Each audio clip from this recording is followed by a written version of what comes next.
Right. When do you actually leave for Australia? Saturday. Oh, that's real early. Trying to get acclimated to the time zone? Time zone, just different. You never know what to expect going to a different country, so just want to head out there, check out the landscape, and just make sure everything's right. You bring the whole team out there? Well, bringing my guys from Arizona, Chance for Terrell Hunsinger. I'm also bringing Rafael, of course, and Arthur Estrozula, another. For the whole 3 weeks or whatever? 2 weeks. 2 weeks? Yeah. Is that expensive? Yeah. Yeah. I think people don't realize like that when you go to a different time zone or in Mexico City. I know you fought there before. Yep. Get the whole team. It costs money, does it not? It costs a lot of money. Can you give us a ballpark figure about how much it might be? It doesn't matter. But these are necessary steps you can take. These are super necessary steps. Yeah, I mean the UFC only covers my fight week, so I got to cover the other week, and some other expenses as well. And if you want to be the best Kelvin Gastelum you can be in the fight, you have to take these measures. Right, I need them. This fight especially is critical. I need my whole team there helping me out. Whatever I need, they help me out, man. Yeah, it's crucial that I bring my whole team. On The Ultimate Fighter, I think that a lot of people saw more of you. Not just a different side of you, I think, because that side's always been there, but you had the leadership, you had the advice that you were giving Maurice or like Sure. You were like Kelvin, the one that was kind of like mentoring these guys. Yeah. Like, how do you think that does for, I hate to use the word brand, for your brand. I'm sorry? How does that do for your profile, the way people look at you?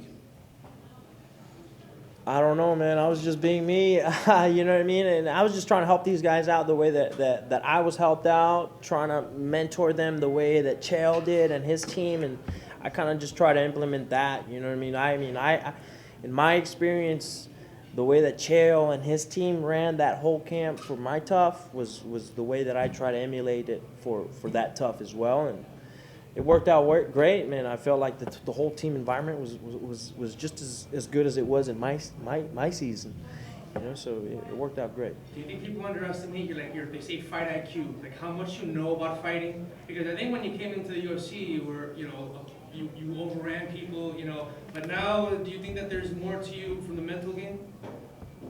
Definitely. I mean, I've been fighting in the UFC for 7 years, and there's no other way to be successful than to learn and to grow and to expand your mind and to really just grow and embrace this life. Otherwise, I wouldn't be here, man. I wouldn't be fighting for the title. You know what I mean? I would have been down and out. Has it really been 7 years? 2013? You're all grown up now. right before your eyes, right? What was it like?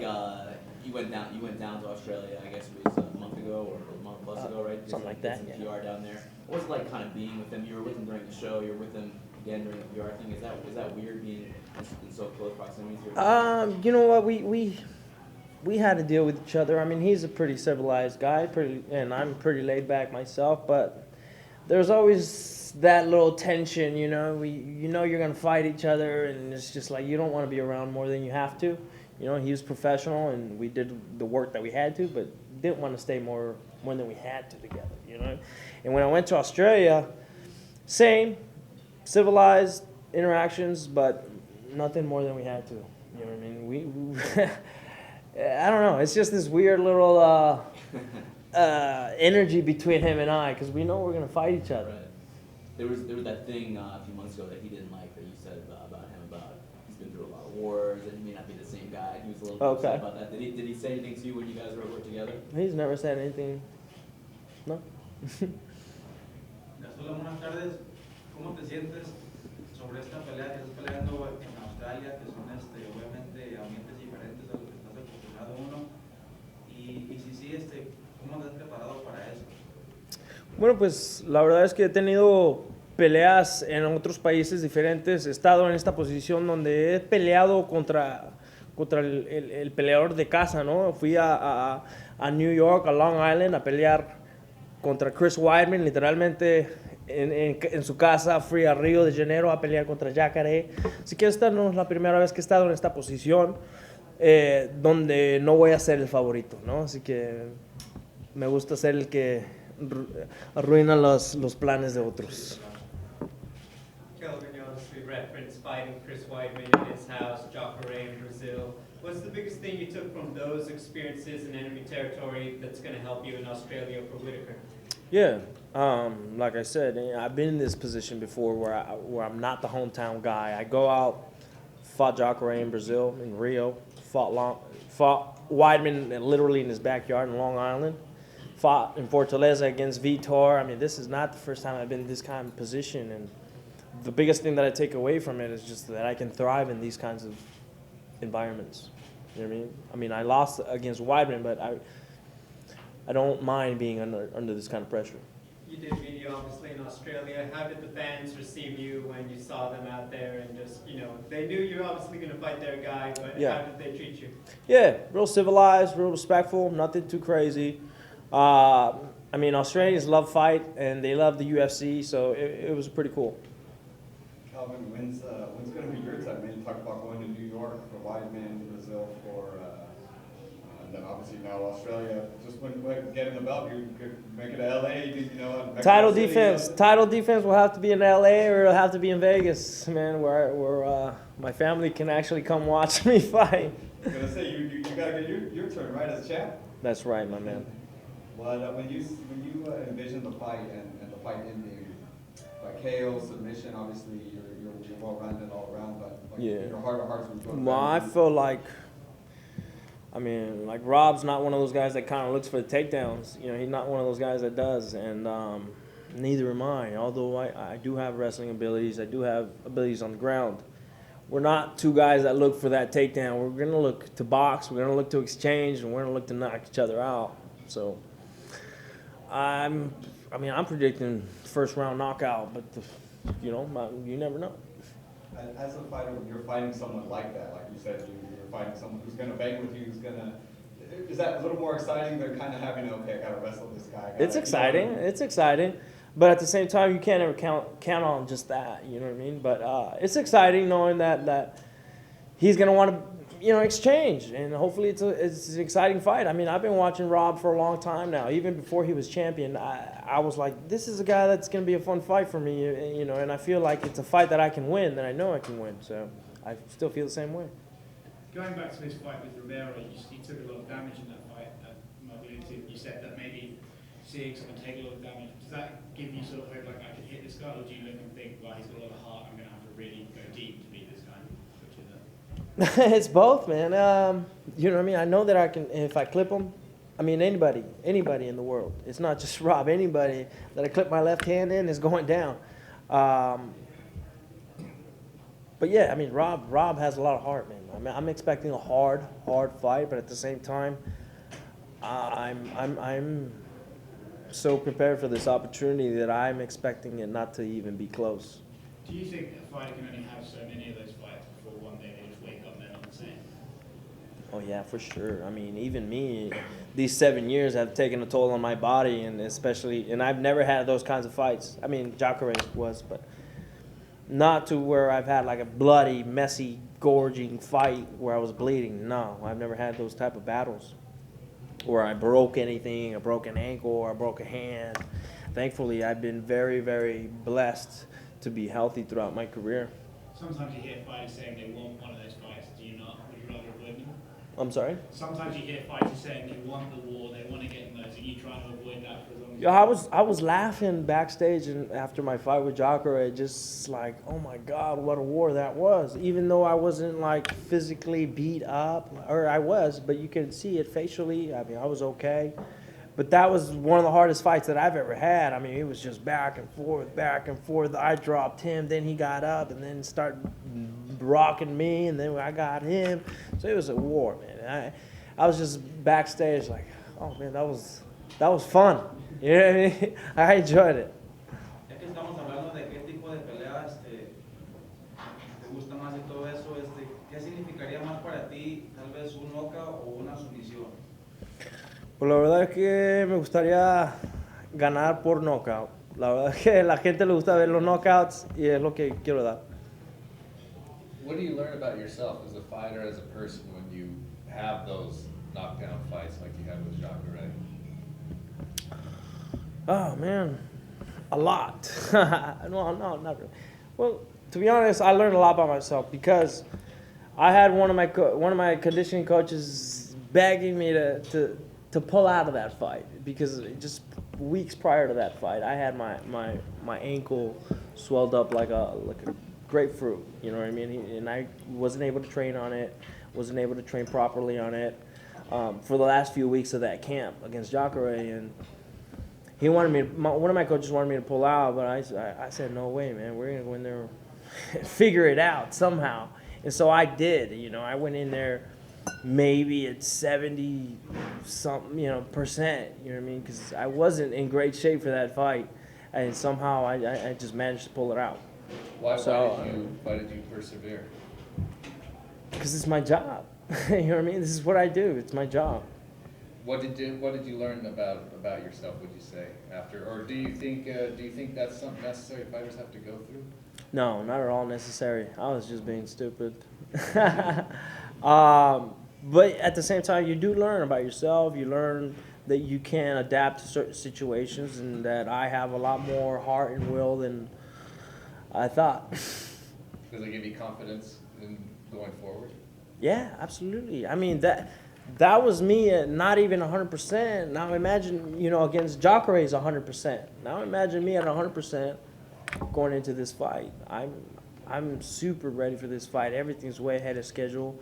I'm so excited for this opportunity, guys. How do you envision this one going? I'm predicting a first round knockout.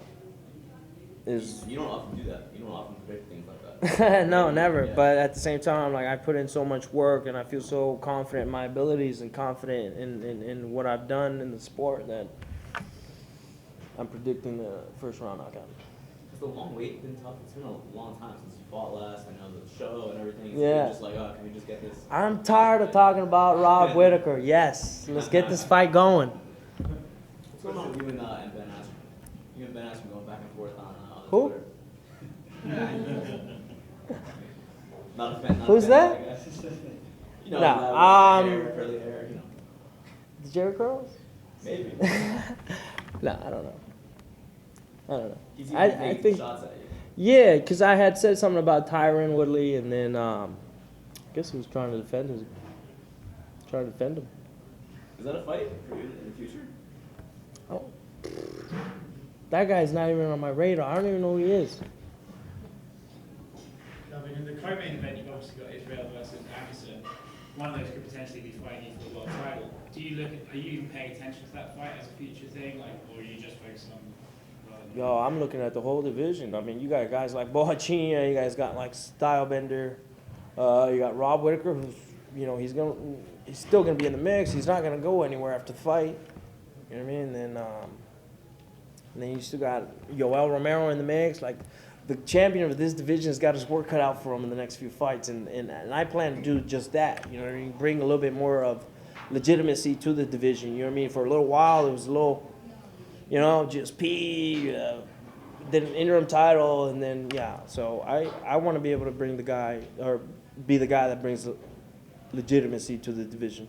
When you look at Anderson and Israel, would you rather, if you had the choice, would you rather face a young gun like yourself, so you can have both guys in their prime, or would you rather face a future Hall of Famer like Silva? Shoot, well, the fight with Silva has already been we tried to make it twice. It didn't happen. So and that fight was just the fight for me to be able to get the title shot or get closer up in the ranks, and that's really what I wanted. So fighting Silva doesn't really do anything for me, to be honest, other than him being, a GOAT, and me beating the GOAT. That would be the only thing. But as far as moving up the ranks, as far as getting a title shot, beating him, like I'm already in the position where I want to be. Tyron Woodley said, I think earlier this week or last week, that a few more fights at welterweight and then middleweight by the end of 2019. How badly would you want that fight again? I welcome it. I've been calling him out for years. Yeah. I've been wanting that fight since I fought him. Right. And finally, he's like, yeah, he's turning around. All right, it's taken a while, but he's turning around on the idea finally, huh? That could be a super fight, He's coming up as welterweight champ. You could be the middleweight champ after a few weeks from now. Yeah. This could be a big one. Yeah, I welcome it. Let's do it. your boxing's been on another level the past few fights. Why do you think your boxing works in a division where you're pretty much the smallest guy in the division, right? Yeah. How does it, people would think you should be taking people down. Yeah. I just figured out how to make my disadvantages into advantages. I'm short, I'm stocky, but I'm fast, and I hit hard. Do you feel like is it in your head that you're the smallest guy in the division, so to speak? For sure. So you go into every fight. So what's the mentality versus when you were fighting people that were closer to your size? It's just a little harder. It's just a little harder to grab these guys and kind of control them a little bit more, but that's why I train hard, man, and I'm pretty confident that I'll be able to pull the job off. Was it easy to be patient knowing that you're waiting for a title shot? Obviously you hadn't fought in a few months. Or was it difficult when you see your guys like Henry Cejudo put in great performances, Ariel Rodriguez? Was it easy to just step aside and just watch? In terms of like just being on the sidelines, did you get anxious with such a long layoff waiting? No, not at all. Not at all. Like I said, I had some lingering injuries that I had, and so the time off was actually perfect. I had some things that were bothering me since the Tim Kennedy fight. So I was actually glad that I took some time off and took care of these little nagging injuries that I've had for a long time. And man, I'm healthy. Kelvin, you talked about how you had that ankle injury prior to Sakura in Brazil. That was obviously your contender. You're moving up. You knew that was a big fight that was going to push you right to a title shot. Being a champion, though, if you were to have the belt in that scenario, you feel that obviously you still want to fight. You still got that fighter in you, but there's a little more at stake. I would say, at that point, is that still kind of the same attitude as we're still fighting, or you're kind of, well, I'm the champ, let me kind of have people wait for me? It just depends, man. It just depends on the situation. At that time when that happened, I just felt like I was able to, I was hoping I would be able to get over the injury, but it never really did get over it. But still fought with it, figured it out, and pulled the win out. You know what I mean? Sometimes it works out, sometimes it doesn't. But it just depends on the situation, man. When I'm champion, like I said, I want to be an active champion. I don't want to be waiting around a whole year just to fight. I want to fight consistently. I want to bring legitimacy to the middleweight division and beat the best guys in this division. You said that you'd like to fight at welterweight again. Do you still feel that way? Or are you way past wanting to go back to welterweight? That's always in the back of my head, yeah. That's always in the back of my head. But now my focus is on middleweight, the title, and defending the title.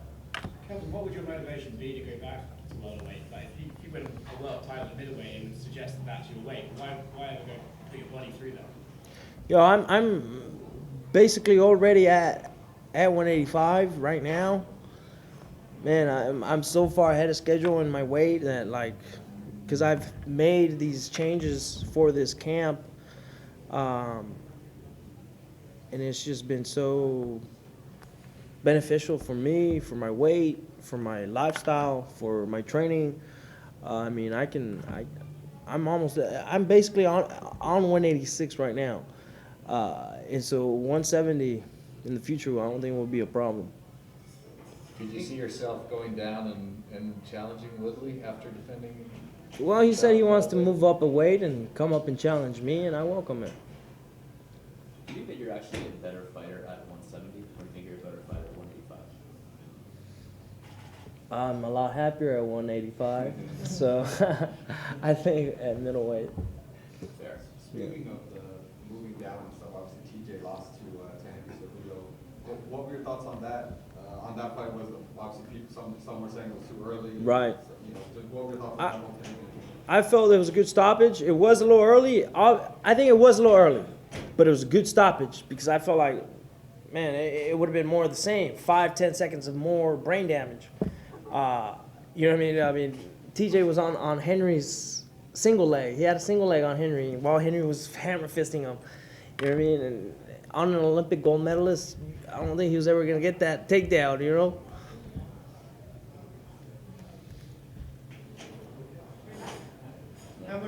still love Cheetos. That was just some fun that me and my buddy Adam came up with, man. That was fun. I got one more. A lot of people like to psychoanalyze fighters, like why did they get into something like fighting? Anything about your background or growing up that you think made you, not the man that you were, but the fighter that you were? Oh man, it's just interesting looking back at it now, how I always wanted to play fight my cousins, and I always made them cry. And how all my aunts hated me because I would beat up my cousins. And then as I got older, I had the Power Rangers, and I wanted to be a Power Ranger for a long time. And but at the same time, like growing up, I never thought like, oh, I'm gonna be a pro fighter. Like that was never in my mind.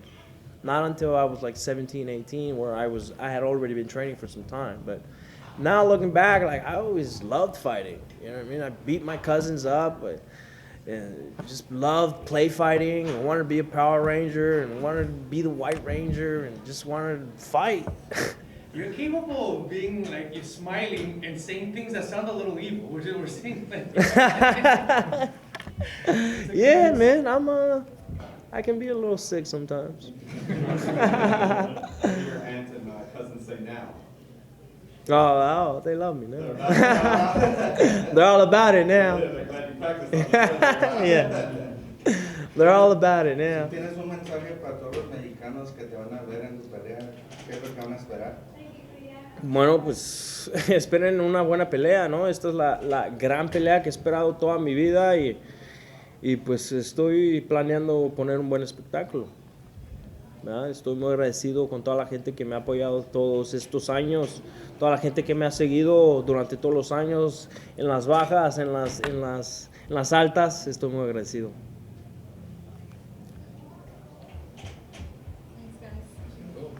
Thank you.